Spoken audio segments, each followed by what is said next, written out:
The works of William Shakespeare are the highest-selling and most studied non-religious texts in history. They've been reprinted in every major language the world over, which is a feat considering they were basically written to keep the playwright's head above water, financially speaking. Many scholars and literary experts proclaim Shakespeare to be one of the greatest authors and playwrights that ever lived. Despite his work being written over 400 years ago, they still remain a cultural touchstone to this day. Really, if you've gone through high school, odds are you've had to enjoy, /read, /suffer through, delete according to personal experience, at least one of his plays. Many of his plays gave people at the time insight into what royalty was truly like, how they reacted, and access into what they thought happened in a kingdom that did not exist in the time. Shakespeare wrote many of his plays with what seemed like a first-hand knowledge of how affairs of state were conducted, balanced with a fair amount of filth for the time. He was considered a successful playwright, having many of his plays put on stage and attended by the great and good of the time. However, this isn't going to be about the life, times, and success of William Shakespeare. This is going to be about the theories that Shakespeare never actually wrote those plays. He was just an actor who was used as a stand-in for the true playwright, whose station or social situation was high or low enough that they could not use their true name. Who is this mysterious person? Well, there's not really a consensus. There are more than 80 different theories for who actually wrote the plays, including multiple kings and one queen of England, the Jesuit religious organization, and Sir Francis Drake, an explorer best known for going around the world in one single expedition. While the vast majority of Shakespearean scholars dismiss these claims as frivolous, it has attracted the interest of many famous public figures, from American author and disability rights activist Helen Keller to Libyan dictator Muammar Gaddafi. In fact, some of these people who believe that Shakespeare did not write these plays were convinced enough that they ended up making their case in front of the Supreme Court of the United States in 1987. How did they manage to get the attention of that august body? And more importantly, why? Also, who are these people that supposedly wrote all of Shakespeare's plays? I'm Braden Thorvaldson, and this is What? Explain. We can start with what the two sides of the issue agree on, which admittedly is not a lot. There was in fact a William Shakespeare who was born, raised, died, and was buried in Stratford-upon-Avon, a town of about 1,500 people northwest of London. He was an actor who had some success in London and eventually became a shareholder in the Lord Chamberlain's Men, the acting troupe that owned the Globe Theatre. He married a woman named Anne Hathaway in 1582 and had 3 children, Susanna, Hamnet, and Judith. That is about all that's agreed on. The arguments about whether or not Shakespeare actually wrote the plays has its roots at the beginning of the 1800s, when Shakespeare was beginning to be considered as an incredible genius and a unique talent. Previously, Shakespeare was considered a good playwright and poet, with his works being performed even after his death, but he was one of many playwrights similarly considered. Once the idea of Shakespeare as a once-in-a-millennium talent and symbol of English poetic genius started circulating, the fact that he had never attended a university, never traveled outside of England, and seemed to have absolutely no court-related experience began to not jibe well with that thought. It was improbable to many of the literary minds of the time, who coincidentally also happened to be university-educated, that someone who had lived most of their life in a small backwater town and worked primarily as an actor and theater manager at the Globe had written so convincingly about royalty, court happenings, and ancient history. Their only conclusion was that someone else had to have written the plays and just used Shakespeare as a front or a pen name. The reason for using Shakespeare's name varied according to the theory, but for those who claimed that some member of the aristocracy or royalty wrote it, the reason usually boiled down to the stigma of print at the time. This considered reproduction of literary works produced by the higher echelons of society to be crass or at the very least unimportant compared to the reviews and adoration of their courtly peers. There was a prevalent theory at the time that for a member of the court, they should keep their literary work to themselves, only to be performed in private or courtly productions. One of the convenient ways around this would be for the works to be published, but under the name of William Shakespeare, who would have taken credit for the plays, and a percentage of the profits, and the aristocrat who had written the plays got the satisfaction of seeing them performed in public. As mentioned previously, there are dozens of theories as to who exactly wrote Shakespeare's plays, but the main contenders are Sir Francis Bacon, Christopher Marlowe, and Edward de Vere, the 17th Earl of Oxford. If you like hidden codes and ciphers, your favorite candidate may be Sir Francis Bacon.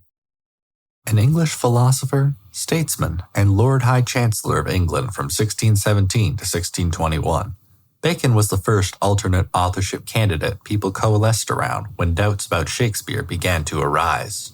The reason for Bacon using Shakespeare as a front for his works was simple. He was a member of the government of the day who had his eye on higher office, and if word got out that he wrote plays for the public, those aspirations of higher office may have been stymied. He was also a lawyer at the time, even being promoted to Attorney General of England and Wales in 1613, and many of his writings on scientific philosophy at the time are considered the precursors for the scientific method. To summarize, he was a very serious, studious man doing very serious, studious things in a position of great power. Being known as a playwright, a low-class profession at the time, would have undercut that severely.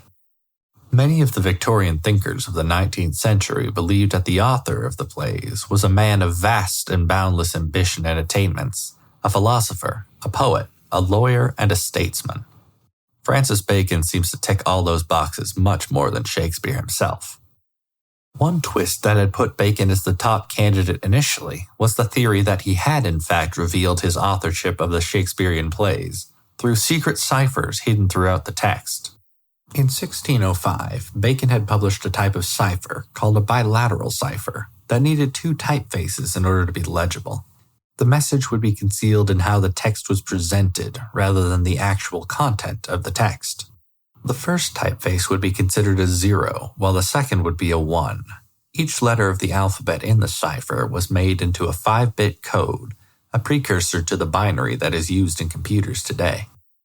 Many of the Baconians, or people who believe Bacon wrote Shakespeare's work, say that Bacon had hidden additional messages in the first folio of Shakespeare's/Bacon's work with a bilateral cipher. The first people that claim to have found this cipher, Orville Ward Owen and Elizabeth Wells Gallup, said that Bacon had encoded a secret history of England at the time, including the revelation that Bacon may have been the illegitimate son of Queen Elizabeth, the reigning monarch. Further, the plays were thought to be an attempt by Bacon to provide a spiritual transformation of England in a way that he could have potentially managed if he were the monarch. The Baconian theory was the leading theory of anti-Stratfordian thought until the 1950s. In 1957, William and Elizabeth Friedman, a husband and wife who were among the foremost cryptographers of the time, published a study of all the different ciphers proposed by Baconians that were said to have existed within the first folio. The Friedmans showed that the cipher method was very unlikely to have been used by the author of Shakespeare's work, concluding that none of the ciphers claimed to exist by the Baconians were valid with the parameters given. Later typographical analysis of the first folio showed that a large number of typefaces were used in its production, rather than just the two needed for a bilateral cipher. Finally, the printing press technology of the time would have made it almost impossible to transmit a message with the bilateral cipher accurately. Over the last half of the 20th century, the Baconian theory fell out of favor. If you prefer your candidates to have lived their life as a playwright, poet, spy, and enemy of the crown, and fake their death in order to become a massively successful playwright under a different name, you may be interested in Christopher Marlowe. Marlowe was Shakespeare's predecessor as the preeminent English playwright of the Elizabethan era, becoming acclaimed for his use of blank verse, same rhythmic structure, often same number of syllables, but did not rhyme, which Shakespearean plays used to great effect. Basically, if something sounds Shakespeare-y, Marlowe did it first. His first produced play was performed in 1587, when Marlowe was just 23. He published 5 additional dramas, 2 books of poetry, and translated 2 books of Roman poetry into English, all by the time he was 29. However, Christopher Marlowe would not write again, as he was killed on May 30th, 1593, after being stabbed above the right eye by an acquaintance with whom he was dining at the time. and buried in an unmarked grave on June 1st, 1593, immediately after the inquest into his death concluded. For the Marlovians, the people that believe that Marlowe was the true author, this is where the story gets interesting. First, you'll need some background on the non-playwriting side of Marlowe. Before he was a playwright, it was alleged he was in fact a government spy, recruited in 1583 during his time at Cambridge University by the Privy Council, a group of advisors to the Queen of England. The evidence of this was that during 1584 and 1585, Marlowe was absent from the university for a significant enough period of time that he should have been expelled under normal rules. Additionally, records from the college show that when Marlowe was at university, he was spending far more on food and drink than his scholarship should have allowed him, implying that he was getting money from somewhere else. Finally, when Marlowe was about to be finished his master's degree in 1587, rumors were flying around that he was going to an English Catholic college afterwards, with the intention of being ordained in the Catholic Church. This was against a law put in place by the Protestant Queen Elizabeth I, which forbade any citizen of England to be ordained as a Roman Catholic. The dean of the university was about to withhold Marlowe's degree due to these accusations when the Privy Council intervened, saying that Marlowe had been engaged in, quote, affairs on matters touching the benefit of the country, and blatantly denying the rumors that Marlowe was intending to be a Catholic. Even then, when a student vanishes for long periods of time, shows up with large amounts of money, and the literal government of the day interjects on his behalf to say that, yeah, he was doing a thing for us, don't worry about it, that does add up. Marlowe was alternately accused of being a Catholic, or worse for the time, an atheist, for most of his adult life, and on May 18, 1593, a warrant for Marlowe's arrest was issued for allegedly penning a handbill threatening Protestant refugees from Europe that had settled in London. Marlowe presented himself to the Privy Council per the arrest order 2 days later and was given orders to, quote, give his daily attendance on their lordships until he shall be licensed to the contrary. So, Marlowe had daily meetings with the Privy Council for 10 days before his death. Odd, but even more so when you factor in who he was dining with that fateful day. You see, Marlowe was not just dining with that acquaintance, one Ingram Fraser. He was also meeting Robert Poley and Nicholas Scares, two men who are now known in the present day as double agents and spies also working for the Privy Council. This meeting was known to have taken place over 10 hours, which Marlovians claim is far too long a meeting if the goal of the three other men was just to kill Marlowe.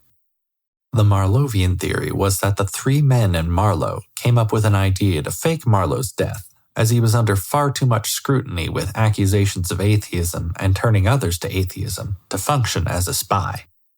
These were capital offenses at the time, meaning that execution was possible if the charges were proven to be true. So Marlowe also had that motivation to fake his death and start anew elsewhere. What seemed like a cut-and-dry death by way of drunken fight at the time got a good deal more muddied with modern analysis. The three men who Marlowe met with were literal professional liars, so their stories were considered dicey at best. Also, the wound above the eye that supposedly killed Marlowe would not have been severe enough to cause instant death per the men's story. At the very least, Marlowe would have had time to try and put up a fight or escape. Even to this day, the circumstances around Marlowe's death and or disappearance are shrouded in enough mystery that the full story may never be known. The Marlovians theorize that Marlowe faked his death, started his life anew as William Shakespeare, and was the writer of all of Shakespeare's plays, using Shakespeare as a front. Coincidentally, the first piece of work attributed to Shakespeare, Venus and Adonis, was published within a couple weeks of Marlowe's death. The problem with this theory is threefold. First, the sheer amount of legal documentation surrounding the incident, the inquest thereafter, and the interrogation of the three witnesses makes this one of the most well-documented trials of the time, which almost all scholars acknowledge as sufficient proof that Marlowe did in fact die on that day. Secondly, Marlowe had a self-proclaimed weakness when it came to writing comedies, to the extent that he never published one in his life. Shakespeare, on the other hand, was a prolific writer of comedies, many of which became his most successful plays. Thirdly, imagine if you were Christopher Marlowe and had in fact faked your death. You have a whole new identity, a whole new life in front of you. And what do?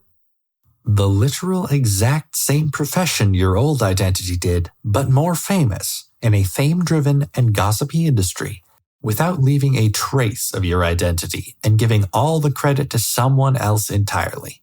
That seems an absolutely insane thing to do. The most popular theory of the 20th century, and one that persists to this day, is the theory that Edward de Vere, the 17th Earl of Oxford, was the true author of the Shakespearean plays. This theory shares a lot of commonalities with the Baconian theory, with a bit of a Shakespeare in love twist, or a massive soap opera twist, depending on which variant of the theory you believe. Historical documents show that de Vere spent over a year of his life living and traveling throughout Italy, where almost half of Shakespeare's plays were set, including Romeo and Juliet and The Merchant of Venice. Many Oxfordians, or believers in the Oxford theory, point to the intimate knowledge of Italy that the plays seem to have as proof, since Shakespeare himself never left England. De Vere was also supposedly fluent in Italian, and Shakespeare's Italian-centered plays had a good deal of Italian sprinkled throughout.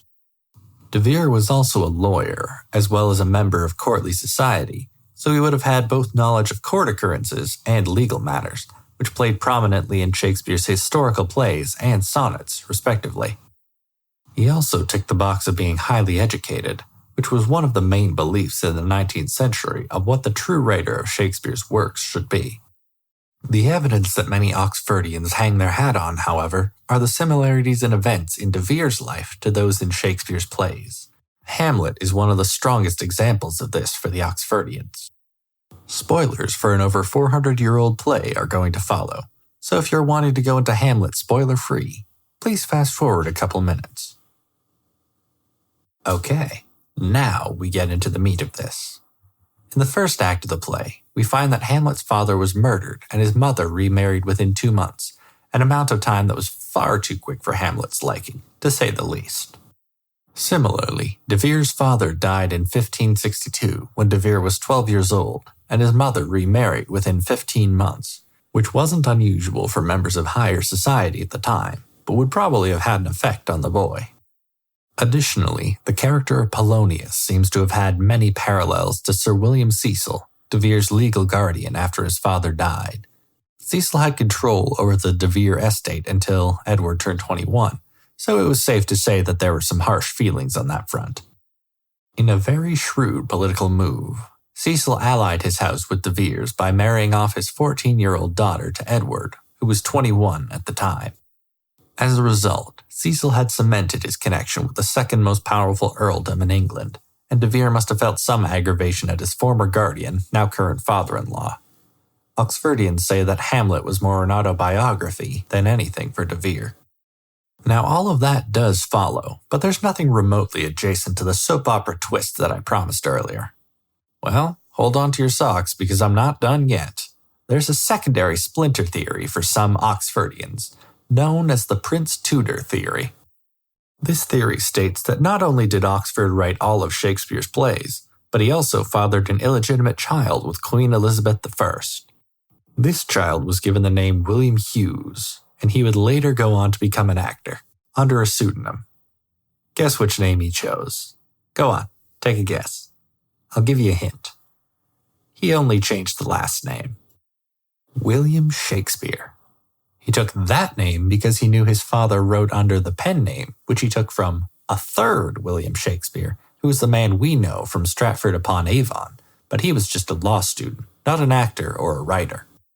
Shakespeare's sonnets are considered by those Oxfordians to be written to his actor son, who is the fair youth mentioned in many sonnets, and Queen Elizabeth, who is the dark lady in many of them. The Prince Tudor theory is not accepted by many Oxfordians, who thinks it puts their cause in a less reputable light.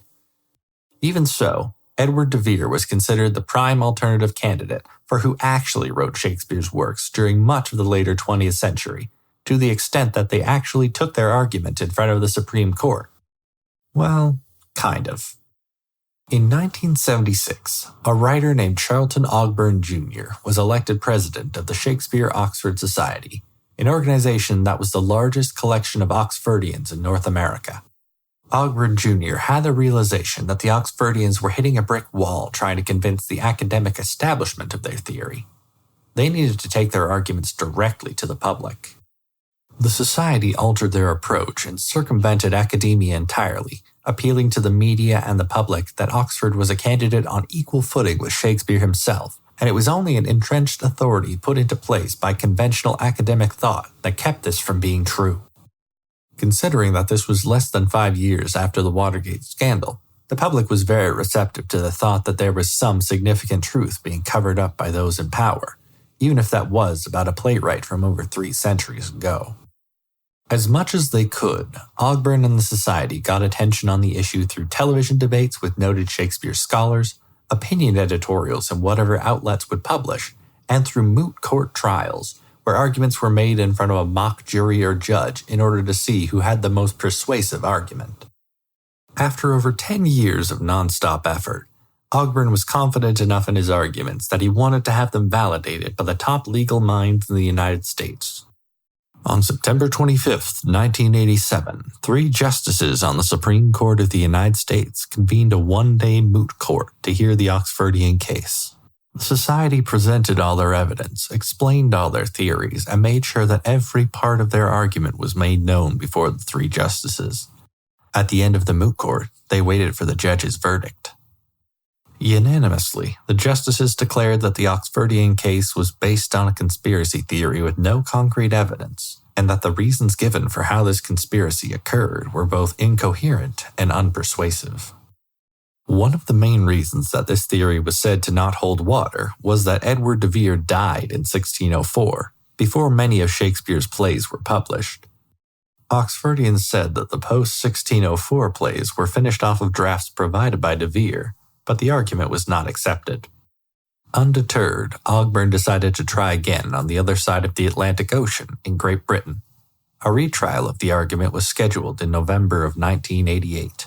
Unfortunately for the Oxfordians, the American verdict was confirmed. Ogburn took that as a clear defeat, but the deciding blow to the theory was happening back in the United States. Beginning in 1987, analysis of a different sort was being done on the works of Shakespeare. Ward Elliott and Robert Valenza, 2 professors at Claremont McKenna College in California, began a stylometric study of plays and sonnets attributed to Shakespeare, as well as the collected works of 37 different authors who had been proposed by various factions as the true author. The continuing study, known as the Claremont Shakespeare Clinic, used computers to compare the Shakespeare plays to other claimants in terms of keywords used, frequency of use, and words avoided. Oxford was one of the main claimants, and Eliot and Valenza found that not only did the works of Oxford not match Shakespeare's stylistically, Oxford isn't even the claimant that matches Shakespeare's work the closest according to the computer test. That honor belonged to Walter Raleigh, and even that had a less than 2% possibility of common authorship. The clinic performed 5 more tests on the work of Oxford and 19 other Elizabethan poets, including frequency of hyphenated words and relative clauses, word and sentence length, and percentage of open and feminine-ended lines. Overall, the Shakespeare works used open and feminine endings more frequently than other Elizabethan playwrights, and relative clauses less frequently. The clinic also found that Shakespeare's writings were very consistent with themselves, which meant that by and large, it was probably only one person writing them, rather than a group of people, as some theories have stated. Finally, neither Oxford, Bacon, nor Marlowe's writings came out anywhere near Shakespeare's in the modal test, or the 5 more conventional tests.